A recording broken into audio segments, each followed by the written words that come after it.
Now, hello, Coach Susan here, and welcome to Conscious Living Global. I'm deeply honored and grateful to be the person selected to interview the founding member of Conscious Living Global, Shona Hill. Hello, Shona. Hello, Susan. Welcome to the show. So wonderful to speak to you. All the way there in England, and I'm all the way down here in Brisbane, and our little secret person in the background is in New Zealand, an hour ahead of us, and I'm so grateful to have both of you in my life. Thank you both so much.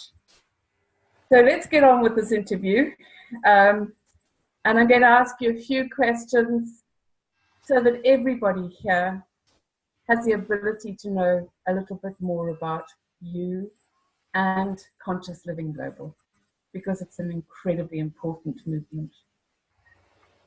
Shona, would you be prepared to let us know a little bit more about yourself and where you grew up, your schooling, and what road did you decide to follow after leaving school? Oh my, everything at once. Oh yes, that's what Coach Susan does. Well, I was born in Chester, UK, with full awareness, I will say. I was very aware from the moment I was born. I was able to see straight away, look about me straight away, and I even had the strength to lift myself up straight away. I was the first baby that the midwife had delivered, and I remember feeling her joy at the achievement of it. And I was aware always that I was here to help people. When I was playing, I was always either with a doctor's or nurse's kit or placing my hands on my toys, saying I was helping them. So through healing. So I was always naturally doing what I do, and just being present with people. But at the same time, I've always been very aware of what I'm going to call alternate forces. I was always very light, but I initially had many, I would call them nightmares, where I was made aware of the alternate energetic force that I was up against in the world. And from 10 months old, I was very aware of the physicality of that darkness in the presence of the earth plane. So I've always been a very joyful person, a very caring person, and sometimes my joy is just very overwhelming for people. That's been my that's been my thing. I used to run into school full of joy and go, "Hello, everybody," and they used to turn away from me because they couldn't take my energy, my joy.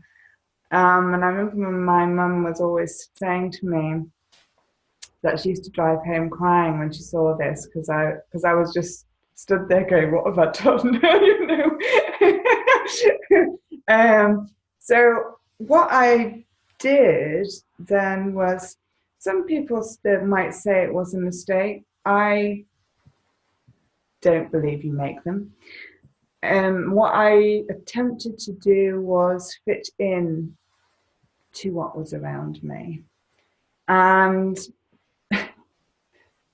really, that, although in one way it was turning away from myself, my truth, and who I am, it gave me lots of lessons to take forward with me, lots of things to learn about how humanity responds in general to what's around them. Absolutely. And tries to conform with expectation rather than be who they are. And through all those experiences, which included, again, experiencing the opposite. I've spent my life experiencing the opposite of me. Lots of bullying, abuse, violence. And yeah, so now it's kind of time to say, right, I've learned enough of that. I've had enough of that now. It's time to use it effectively. Absolutely. And Shona, the thing that interests me the most is many people who have what I call, and many of us call, the awakening, have gone through a similar sort of experience where what we thought at a young age as a negativity, the ability to have the creativity and the courage to face the fear of what you've been through and turn it into something extremely positive like you have is commendable. And I salute you for this. And I salute anybody out there who has an empathy with what you have actually gone through to get to where you are here. And I'm intrigued to know, with the conformity of school and what people expected of you and the bullying and all the sort of things that created the beautiful sense of the sensitive person to actually hide your abilities. What then did you decide to do when you left school? Did you go into a sort of university type thing or college, or what did you do to make other people happy with you? I did actually go to university, but even though I did turn away from, in a way, I never lost the abilities. I just kept them quiet and kind of so they were always kind of there. So I always naturally kind of gravitated to things that enhanced them, even though I was fitting into the status quo, if you like. So yes, I did go to university. What I went there for really at the time was to study the more native cultures, because they're so in nature, they're so naturally gifted and use nature in their medicine and everything else. So I was naturally drawn to study that side of things, and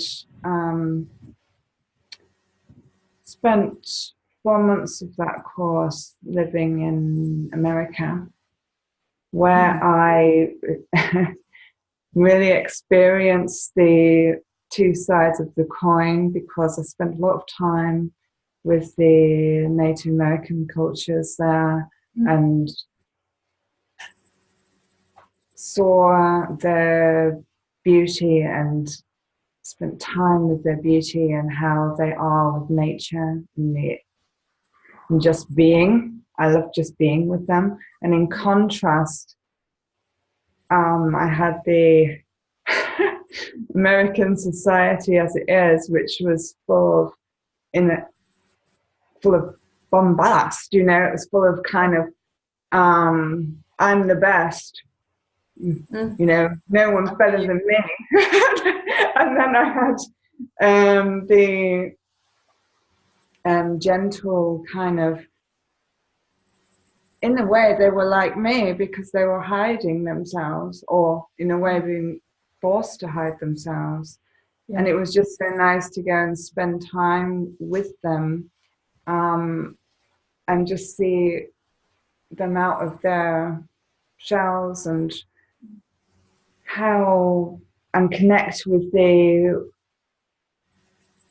universe with them, connect with source with them. Yeah. And Absolutely. yeah, I love that part. Absolutely. In knowing, having the privilege of knowing you for some time now, what I love that you reflect back is the Native American or any, the African peoples, people in South America. What I love that you reflect back is their love of nature and their respect of nature. And that's the most incredible thing that you reflect back as well. And that is the the ability to look within a person from your soul source. And it's something that not many people can do. And in the time that I've known you, I find this one of the most respectful things about you. And what I love about you as well is that you have this passion and this courage, this absolute courage. And I don't like to, there's a modern word that people use. They talk about, oh, I'm the warrior and I can do this. I don't like using that word because warriors go out and they do harm to each other. You are a source of light. And I can use the word bolt of lightning because that's what you like. There's this energy and this white light around you that actually just comes out. And when you really putting forward in a conversation what your passion is, it's so powerful.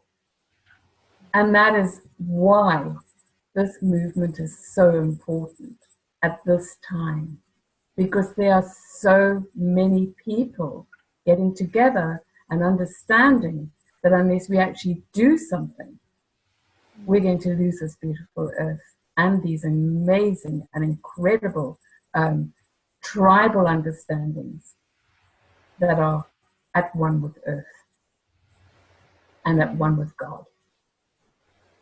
Yes. And I'd love you to be able to say to me, in your version of how you'd like to share with other people as well,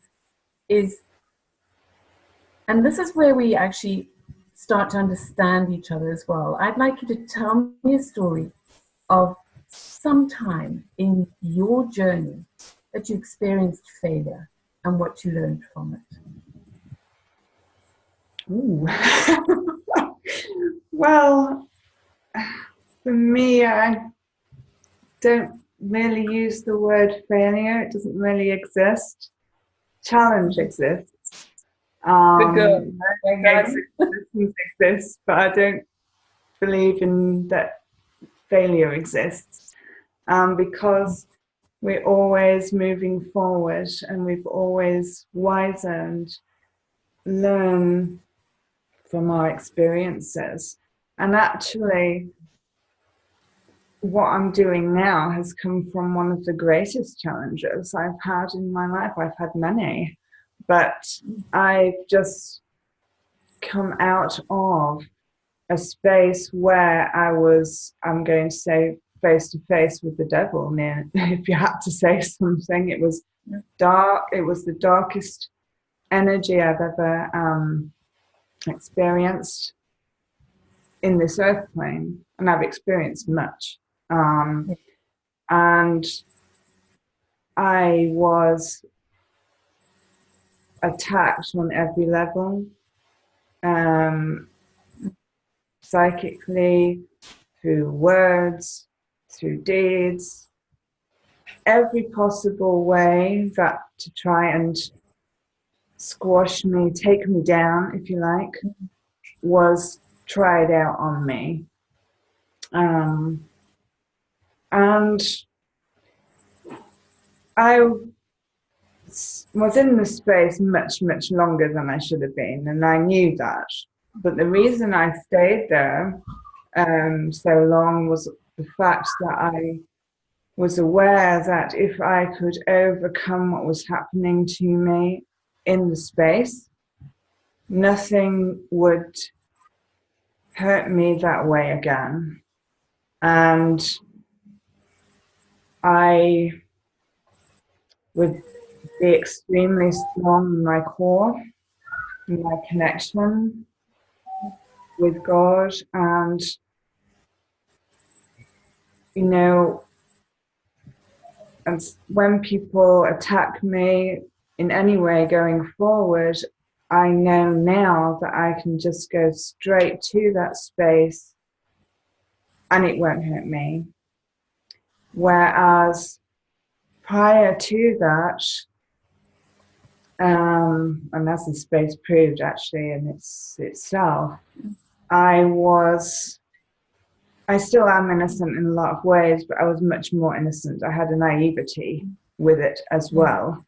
And even though I've always experienced the darkness, I didn't know the full extent of the darkness until I was in that space. I just heard random things, but never experienced the effect of that energy would have. And what that space did was make me aware of its impact on humanity. And it also gave me the deep feeling of, no, this is not, this is the end of this energy having power here. Well, it's not power, it's control. They're all about control. A power is, for me, it's a deep love. It's an unconditional love for all things and a deep respect, which I have for all people. And I've said to Heather, and I'm going to say here now, that I see humanity as my children. And it's having experienced that, I want to give humanity a space to go, to feel safe, to know that they will be met with authenticity, that they will receive what they wish to receive, that there's no hype around, that they'll just receive the help that they want. And Absolutely. that's what it's done, really. It's basically from every challenge, there comes a better thing. Absolutely. You learn and you create. And what that space is sharing is the time is now to shift the balance. If you say the positive and the negative, or the God and the yin and yang, whatever, yin and yang, whatever. What I discovered through experiences at the moment, even though it should be in balance, it seems a little bit that way.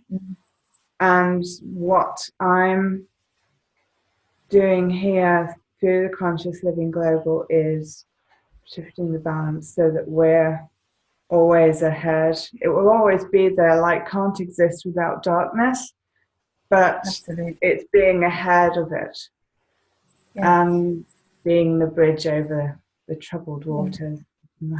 So what I love to hear that you've just told me, and you talk about the bridge over troubled waters, and the troubled waters has existed from when we've experienced the First World War and the Second World War and all the other things that have followed from there. And I visualize a sort of Dante type artwork with all these sort of troubled water type people flowing under the bridge. So you described that beautifully. And what I commend you for is I asked you the question earlier on about experiencing failure and what you learned from it. And what I coach as well is that there is no failure. You face your fear and you turn it into something that is absolutely incredible. And this is where you are walking with lions now, because you have decided that this is not happening. Whatever's happened to you and has happened to you in the past and from when you were small and from birth, you are not going to let that become the dark part of your life. It is your light. So you've learned this lesson, and you're not going to sit there on your laurels and say, oh, poor me. No ways. You're going to just take the world and say, that is not happening. And I am. I am this powerful person. So I commend you for that. I commend you for that. What I'd like to ask you next is, how is it for you knowing you were gifted with the power of universal spirit's energy or God, and feeling different to other kids when you grew up? Because you've explained to me earlier on that you just conformed, but how was it for you? This gifted spirit, this part of the universal energy of life, where you had to hide this, to explain to so many people who are listening that this is not how we are going to allow our children to grow up anymore. There's a new movement of education, and it's not the old type where you have to go and do, okay, the 3 R's are very important, but the education of being who you truly are and what God put you on this earth for. So I would love you to share that and just let us all know that feeling of loneliness. Are you able to draw that out and explain and share with us? Yeah, I mean, I had so many experiences where I've just felt that it was just me and everybody. And that was certainly something that I've experienced in school because I was isolated. Everybody kind of pushed me out. So I was always on my own. So I was literally, on a physical sense, on my own. So it was painful, you know, and because you're aware of who you are and somebody just walking past you and shoving you in a hawthorn hedge just because you're you isn't, it's like, well, what's wrong with me? You know, I'm just here smiling. And it's because they didn't get me. It's like because I'm just about doing, I'm just about creating. So whenever, say for example, we were given something to do by a teacher, I would just get it done. So I was like a square person because I actually did what the teacher said, you know. But actually it was just my creativity just pouring out in the way that I was told for it to pour out. So, and even though I was aware and I shared me, like if I saw something and I knew people would listen and I shared it, I soon realized that it wasn't worth sharing because they just thought I was weird. So everything about Yeah. So go on then. Yeah. So I was going to say, so it's something like throwing the baby out with the bathwater, and sort of getting that. What would you like to? Would you like to sort of extend on that? Because we're glad that you didn't get thrown out and you didn't go down the plug hole either. So that's an important part of our life. We have you here, thank goodness. Yeah, because I mean that's something that's very relevant still to this day, because obviously in the space I was in, I took on board a lot, so I've had to let go of a lot. So yes, there have been people that say they see me, they see my power, and yet even they disregard me. They, in some ways, they're afraid of me. And they try to keep me small so that they can have the pedestal, if you like, which the pedestals don't exist. So we're all the same, you know. And you know, you never know how someone is going to grow, and when, as they let go of things, how they're going to expand and how they're going to be. So I never throw someone out with the bathwater. I always, because I see. I'm so glad to hear that. Because I see the soul of people. That's one thing that has always shocked me throughout my life as well, because I always see the beauty first and then get horrified by what comes in my direction. The thing is, with you, from what I understand, is the beauty is very precious. And you're the type of person who finds all the lame dogs and brings them home. And I love you for that, Shona. And you know, you're such a humanitarian, and I know you love this beautiful planet that we live on. And I just love you to share your feelings about this with our audience. And in saying that, one thing that our audience don't know is that between yourself, Heather, and I, we talk about the misfits. And it is so important for you to talk about the misfits, because I am positive that a lot of us who are in on this actual interview right now understand that feeling. Yes. So please share with us. Just let us know, because everybody who's here is going to know that we're the misfits and we're pretty cool.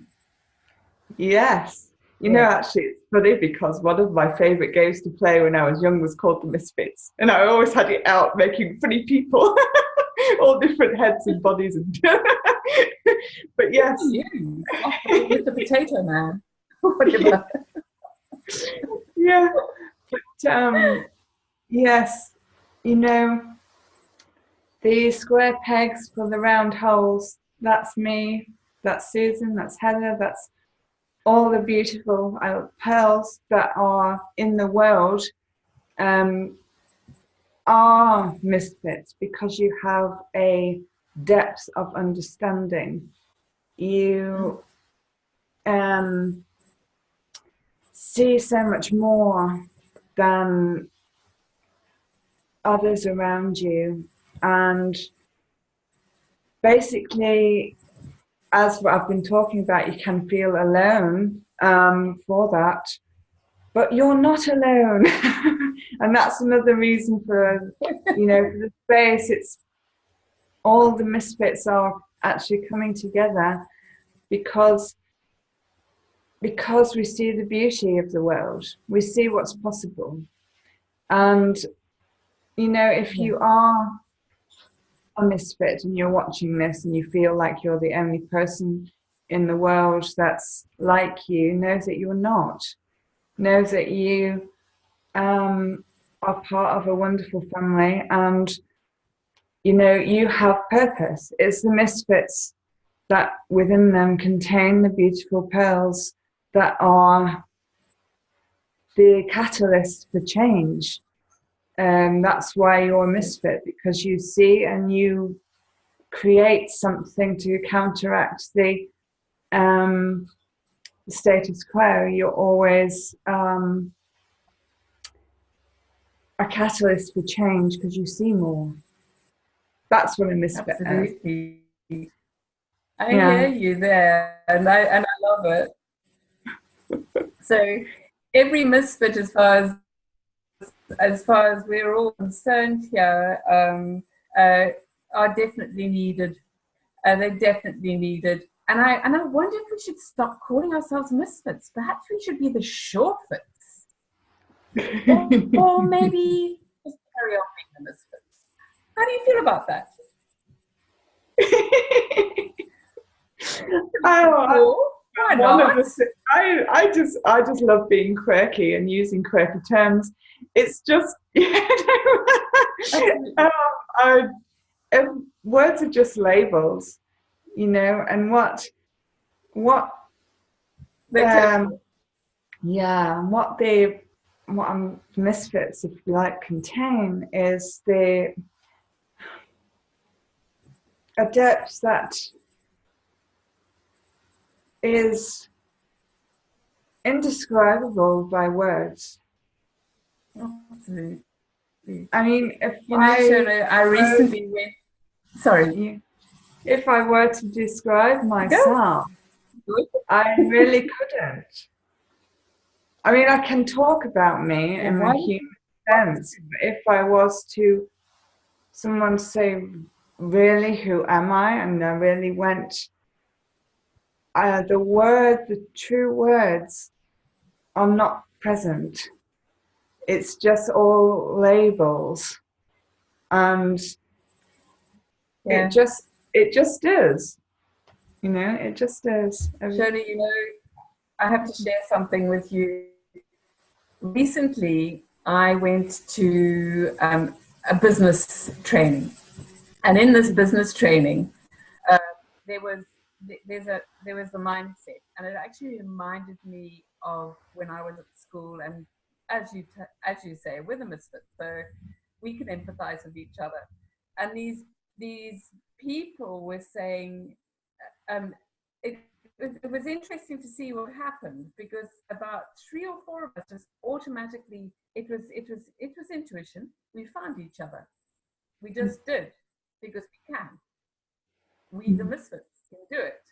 We're intelligent, we're full of wisdom, we're wise, and we are old souls.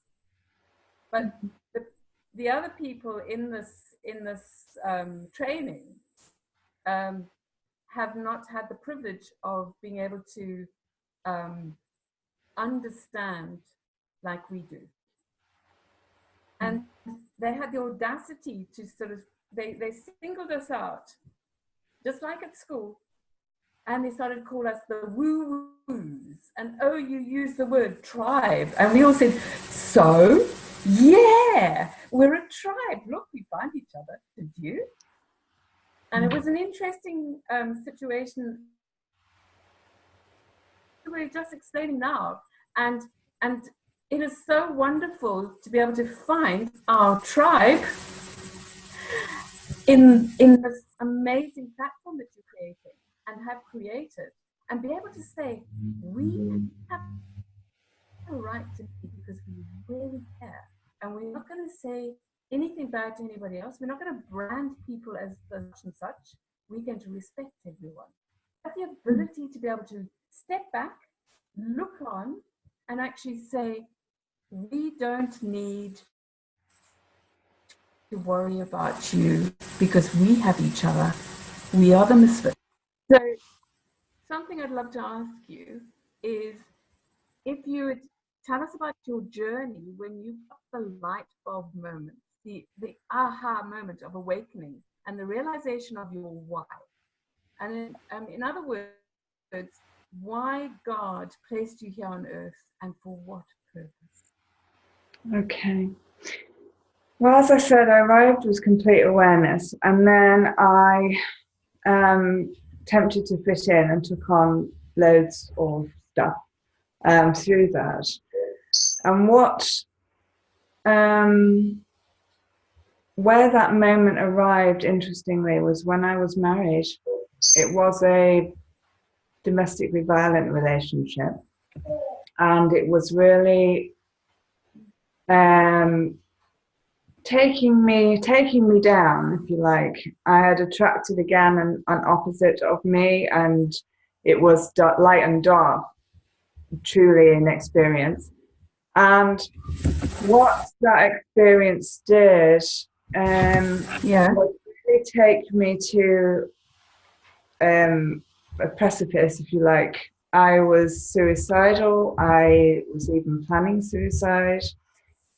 And one day I was just there thinking about it, and a deep voice from within just came up from nowhere and said to me, "This is a walk in the park for you. You have work to do. You have people to help overcome these experiences you've experienced." And that was like a big boot up the bum, if you like. And I thought, right, okay, I'm not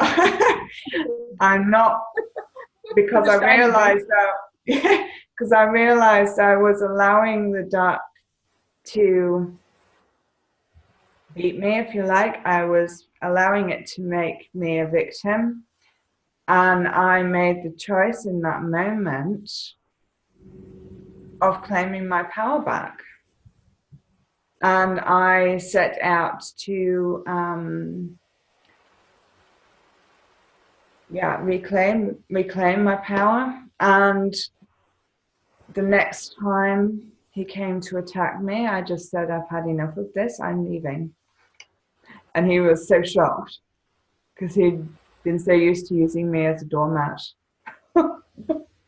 That the fact that I said I'm not having any more was like a punch in the face to him. But it was, and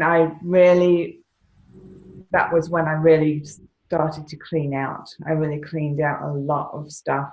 And it was in the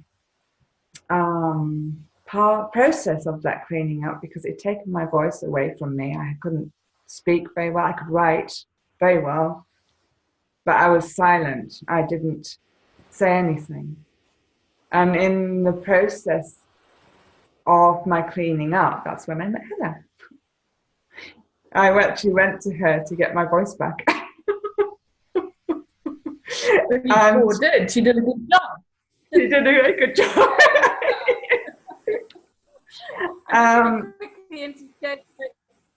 Yeah. Shona, I'm just going to intercept. Australia's been facing a terrible drought, and God has given us rain. So if I cut out a little bit, please understand, it's not because I've got hiccups, it's because God's given us rain. So the internet connection here is not all that hot. So I'm asking Heather to generate a little bit of electricity here, and I think she's doing it because I think you can hear me again. So yes. Please carry on, because this is a very important thing to share with people. Both men and women have faced abusers, narcissists, misogynists, and when you share your story with bravery and show the world how you turned this about and how you got your voice back and your absolute determination Just like I got my voice back. Thanks, Heather, for the energy. Thanks, God, for stop doing that to the internet. Yo. But yay! What I love about you again, Shona, is your courage. And many of us misfits are gentle people and gentle souls and old souls. And the misogynists, the narcissists find us. And many of us are empaths. Many of us don't know, or we've suppressed the empathy from childhood. And then when you have this awakening, you can actually turn around and say to the person in your life you've left, well, thanks a lot for that, because now I know who I am. Mm. And when you leave that person with no hatred and no anger, your beauty shines through and you are more powerful than ever before. Yes. So thank you, Heather. Thank you, God, for giving Shona back her voice. I am so grateful for that, because we are where we are right now. Yeah.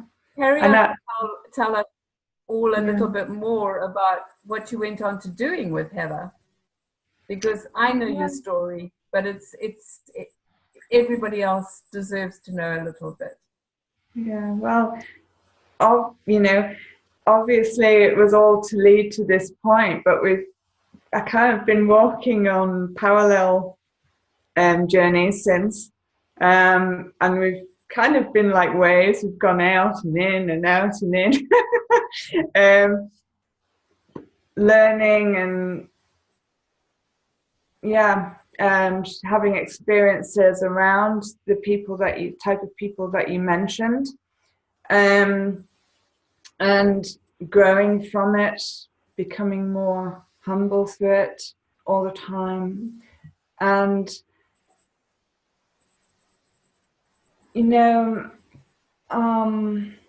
it's interesting, because when it comes to this part of the journey, when I first wanted to speak to Heather about it, I was so excited about it. I was writing about, again, it was the ability to write, but when it came to it, the words got stuck here. And again, it was because of those types of people that would, trying to take my power from me, trying to make me less than I am, because they're afraid of my power and what it's capable of. And so when I came to telling her, the words got stuck here and my eyes filled up, because I was scared to speak about it. And then I thought, no, this is Heather. She knows me. I know her. And we do see each other. And right from the moment we met, she has seen me right to the very core of me. She knows me.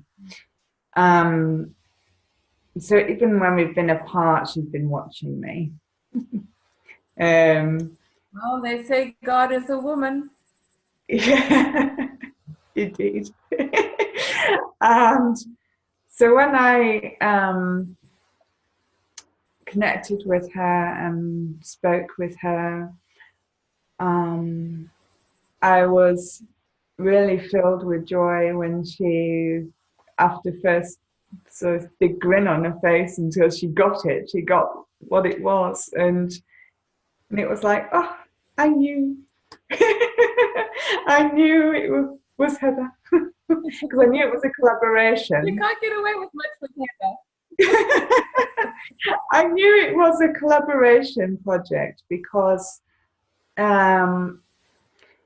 it was, Heather and I are like the yin and yang. We're love bubbles, but when sometimes I go too much to the love side, and Heather has to go, there's something. Pulls you back again. Oi, come back here. So there's yeah. So yes, it's I'm joy, and she brings the balance. She neutralizes, and that's the beauty of us, and we bounce off each other she finishes my sentences and everything else. So we are absolutely on the same page when it comes to this is what misfits can do, isn't it? They see into each other, especially when they recognize each other. And the more powerful they are, the more the man on the street who accuse us of being misfits gets scared or afraid, and they don't know how to handle us. And that's why they call us the woo-woos. Yes. I like being woo-woo. I think it's a bit rude. It's almost like saying to somebody, being rude about somebody's religion. Anyway, that's just my thoughts. Shona, this is a two-part question I'm going to ask you, because I'm very, very interested for you to let everybody know. Would you share with us what you do? In other words, your mission through Conscious Living Global. Yeah, it's the restoration of humanity, in a nutshell. And I've been doing it anyways every day, sharing my presence with people, restoring them, giving them a sense of peace that they have either never known or have forgotten. And I find it so wonderful when people come to see me and they're stressed out or full of aches, pains, or whatever, and they leave with a smile, pain-free, and enjoy, and they just float out. And everyone say to me, "What do you do in that room?" And I just say, "I do nothing." It's I do energy, nothing. baby. I simply share presence, and that's the beauty of the misfit, the ability to give true presence and give people a true sense of peace by doing nothing. The queens of nothingness. So this is just being with them. So you're being very humble. So in regards to the restoration, it's reconnecting people with who they are. Because I see people, this is what I do, because I see people, I bring them out. And I even bring out, it's like what we were just talking about. When I went to Heather, she was in retirement. Now she's not in retirement. I bring people out when I see them. Retirement for long. Yeah, so no, and I know Heather's just sort of there standing on her head at the moment and doing what she's doing, but the fact is this: no misfit goes into retirement for long. God put us on this earth for a reason, and He is not going to allow us to sit on our butts. That's true. That's true. And so basically through this project, it's all about restoration, but in many different ways. What the summit that we're doing is all about introducing the team to the worldwide space, so that they know who the authentic people are, who the misfits are. It's about teaching people consciousness. It's about teaching people to come from that core conscious parenting, nurturing the gifts that they see in their children and allowing them to shine, instead of it taking 38 plus years before they get there. You know, they're there from the beginning, because they're and that when they arrive in that awareness, that's remains because it's nurtured to remain, and they go straight into their purpose because of that. So there's going to be TV and radio and books and events, live events, web events, and anything else that comes to us to simply assist humanity to grow. So the TV will teach people everything. It will have things from growing their own food, cooking, how to look after a baby, as well as coaching programs talking about, just what, I'm just going to swear here, what a fucked up space this is. And we're going to,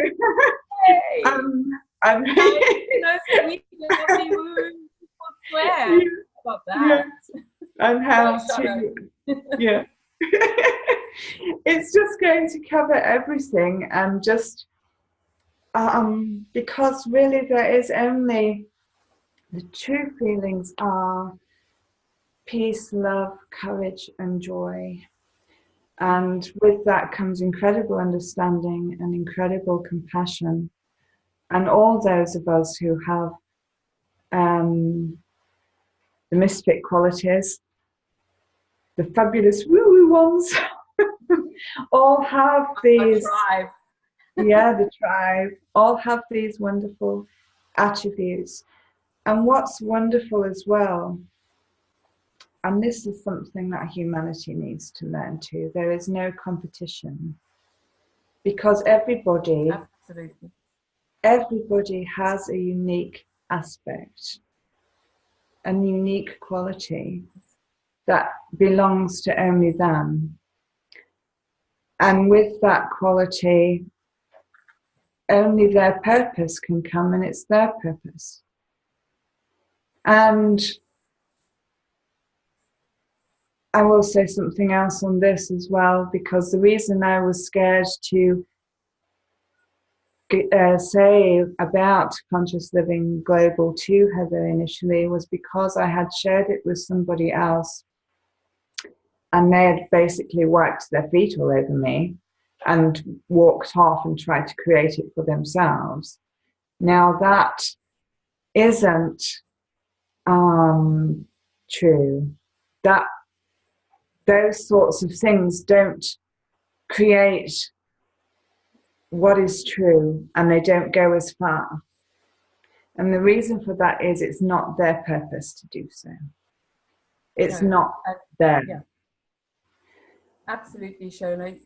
The interesting thing I hear you saying here is it was more than a year ago that you enlightened me with your idea.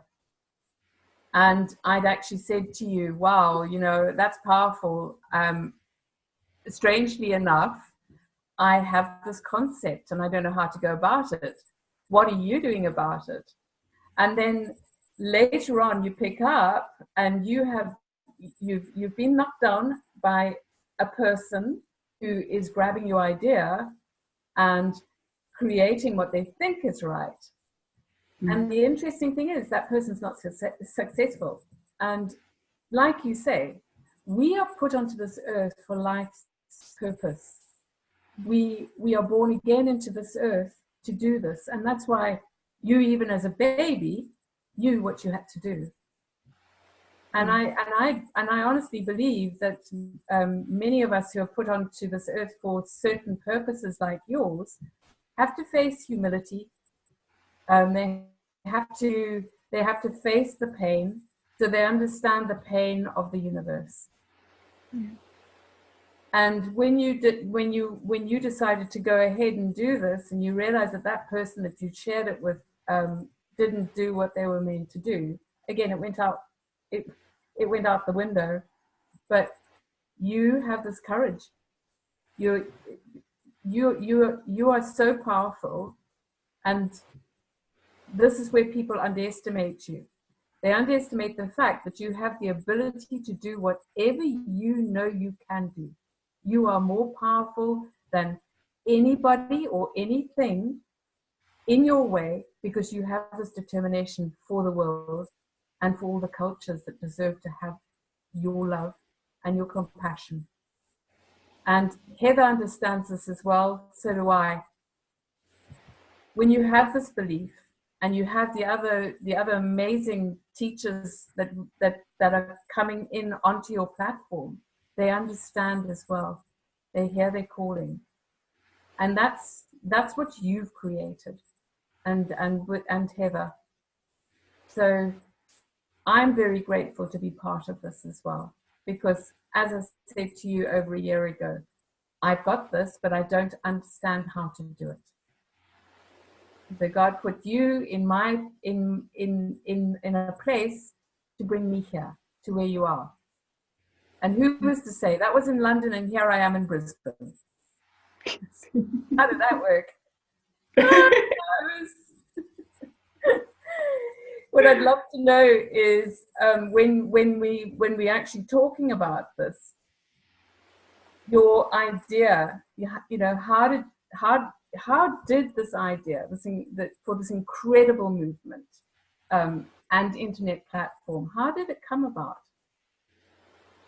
Because, you know, you told me about your vision. Of course, I'm a dream builder, so I believe in vision blueprints. And when you told me that, I thought, whoa, and you also told me about this fancy Marvel character type house that you're going to have one day. And I know you're going to have it. But how did this movement, you know, what sparked it? My experiences, really. I just,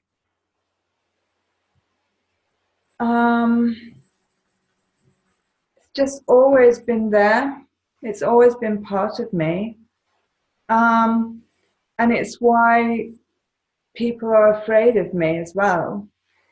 Because whenever I've gone to groups to help me to grow or clean out and things like that, and they see me, if you like, well, they see me to a point, but they don't, they're afraid of what they glimpse. They say kind of, it's like when I was 18 and I went to a group, somebody there saw me, she said, you're going to change the world. You're going to be a world changer.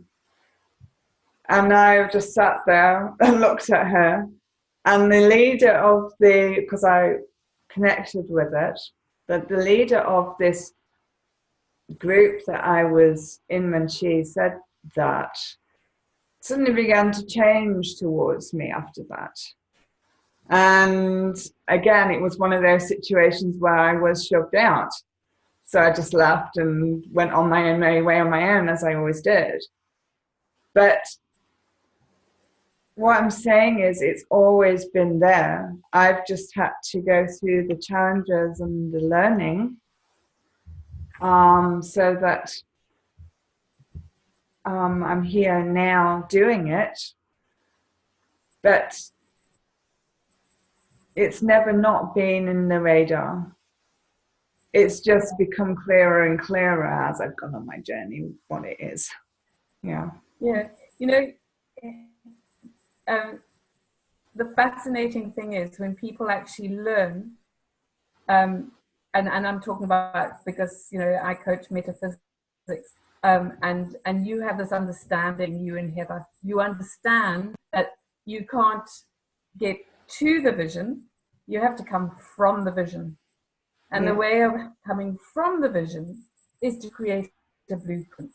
And the way you create your blueprint is just like an architect does. The architect has to draw this plan before a building can be created. And you've created your vision, you had it there on record, and you knew exactly what to do. You knew exactly what to do. And you're living in that vision. You're living in that vision and you're creating. How powerful is that to let the world know how simple it is to be powerful and create that dream that every single person on this earth has a right to live. Yes. Every person on this earth has a right to live their vision, their beautiful vision of health, longevity. They have whatever business they create. It's just a white wall. It's total. It's fantastic. You have a blank canvas and you open it up. It's just like, Picasso used to say, you actually have to dream it before you can paint it. It's a blank, yes, a beautiful white blank canvas, and you put in the colors and whatever you want to in that. I'm so proud of you. Brilliant. thank you. But So, yes, Shona, on this actual note, before we say goodbye, I'd like to thank you. And before I close out, I'd like to share with the world that your name, Shona, in Hebrew, means in the grace of God. And I leave everyone and you with gratitude and many thanks. And Heather sitting in the wings, I leave you with my thanks for this, that on behalf of all the teachers that you've chosen. Thanks from them as well. Namaste. I see you and I love you. Thank you so much. thank you, Susan. It's such a blessing. I love you too.